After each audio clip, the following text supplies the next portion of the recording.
Hi, welcome at MaxLoader. My name is Hannes and today I'm going to show you how to attach your MaxLoader to your belt system. Before we start, a few explanations to the belt system.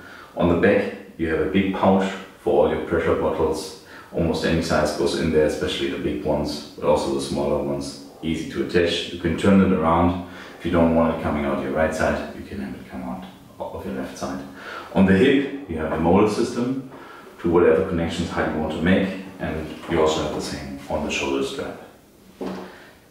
Now, to attach the main unit to the belt system, you have 5 different straps, 4 main straps, 2 on the top, 2 on the bottom, and 1 vertical strap, which I'm going to show you at the end how to connect it.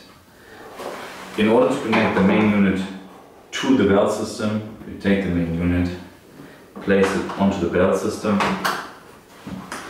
take the lower strap, feed it through the hole in the MaxLoader, feed it back to the connector, once again to that small hole there, take it, tighten it firmly, very simple and easy.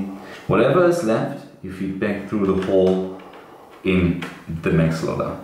Do the same on the other side, then you go to the top, take the strap, feed it through the hole in the MaxLoader, feed it back through the connector, 1 and 2, pull it firmly, tighten it, whatever is left, feed back through the hole in the MaxLoader, so none of the straps is flapping around.